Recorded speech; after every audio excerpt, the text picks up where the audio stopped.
started in 1978, 9,000 square feet of poly greenhouses, my wife and I. And we had wooden benches, dirt floors, weren't really recycling anything back then. In 2002, we built our first flood floors. So at that point, we were really collecting all the water, batch treating it, and then recycling. And in 2005, I believe, or six, we put our first ozone system in. We were batch treating all the way up until then. And so we put in our first 120 gallon per minute system. And then in 2007, we started another big project, which now is 12 acres. And in 2008, put an ozone system in that. And that we included the UV system that I had abandoned in 2000. We have ozone, UV, and then a Bactivator, which is a bacteria to help get rid of the chemicals out of the system. So that's pretty much where we are today. We have heated concrete floors. We're collecting the water. And you can see these floors, the water just goes into this crack in the middle, it's collected, goes to the end. The water, as gravity feeds back to these two tanks. Two options, one for clean water that we want to just keep reusing, the other one for water that might be contaminated with a chemical or some type of soil disease that we don't want to take a chance on. A grower will come in here and he'll just be going like this, feeling these pots, they're okay. And then maybe 2 o'clock this afternoon, come back and do the same thing, and you're just going by weight.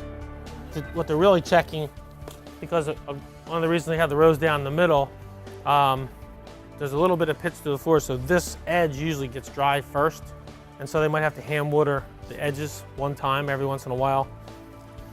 We have kind of really pure water. Our alkalinity is only like 10, and our pH is about 4.3. So it took a long time to finally get that working properly, but they've done a real good job on fertilizer. One of the negatives of ozone is it takes out iron and manganese, and in certain crops that's critical. So the chelated form that we use of iron is, and because our water pH is kind of like the perfect storm. Between the water pH and the chelate, the type that we use, it's less effective. Take all that water, batch treat the tanks constantly, but then on the fly, as the water goes out, we'll be able to increase ozone levels to whatever we want. And so that all my pipes, we get rid of all the biofilaments in the pipes, which clogs emitters and does other things in there. And hopefully we'll be able to give our plants more oxygen at soil root level. When you flood a bay, like you guys saw out there, you got 5,000 gallons of water to flood that bay. And then anywhere from 500 to 800 gallons is being used up by the plants. The rest comes back here and just goes through the whole process again. In this little block here, we're able to change the feed, change how much time we want to flood that bay, soak time, which is how long the water will just sit there. Pretty much give us all the info we need for that. Full control right there. Full control right here. So underneath of this entire area are tanks. We have 4 tanks that are about 28,000 gallons each. They're our flood tanks. It's also helped with the ozone part because we can tank treat one while we're using the other one, and then when that one starts to get down, we'll fill it up again and start using that one and switch treatment to the other one. So these pumps are drawing the water out of the tank and pumping it out to the greenhouse, and then the pump that's in the tank out there pumps it back, and it comes through this filter. And it's working right now, actually. That little silver thing in the middle, the little ball in the center, yep. As the paper gets dirty, the water will start to rise because it's not going through. And as soon as it pushes the ball up to a certain level, it moves the paper forward. So that's first level, comes back from the floor through there and into a tank. So then the gray lines that you see there go into this room. So we're filtered down to however many microns we are. I'm going to say 20. And then these are filled with glass beads. So this goes to 5 microns. The first 6. Then it goes from here to the actual ozone skid.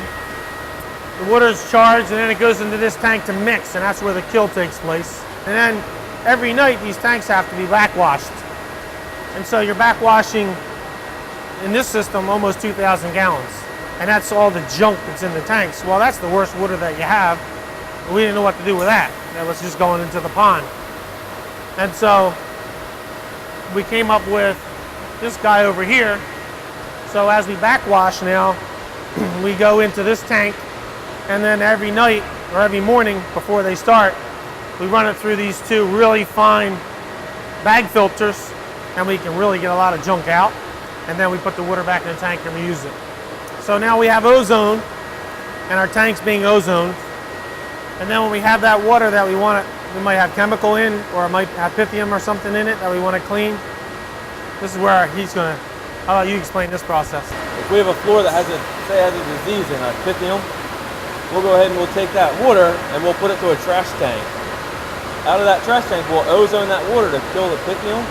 But there could be like a chemical in it, like a drench that they use to kill that. Bonsai or something? Yeah, the bonsai drench. We take that out. We ozone it first, which will kill the pythium. It'll kill any other kind of pathogens and stuff in the water. We take the chemicals out. We run it through a UV light, which destroys that ozone, and it creates some kind of free radical spike in the water. When that takes place, the ozone's destroyed, and then we can go ahead and we can put it through the, we use bacteria. And what that does is they eat up all the chemicals in the water. We'll run that, and then we can take that water and pretty much clean water. The disease is killed in from the ozone, and then the chemicals are taken out from the biofilter. I like the fact that there's no chemical additives. I mean, you're taking ozone, oxygen, electrically charging it to O3. It does its thing, and it goes back to O2 again. So it's like, this is pretty good. I like the idea of getting extra oxygen to my plant roots, and that's just a positive. The more oxygen's there, the better it is. We're adding oxygen. We're trying to get rid of chemical applications. If we don't have to fungicide as much because our roots are healthier. It was expensive, and you can see the numbers. I probably have $1 million in clean water right now. But when it's all said and done, we'll have a closed loop system, which nobody has. And we'll be using all of our resources as efficiently as possible. Less chemicals, less fertilizers, less everything. So it's pretty cool to be able to, at some point, say, nothing runs out of my greenhouses at all. Yeah.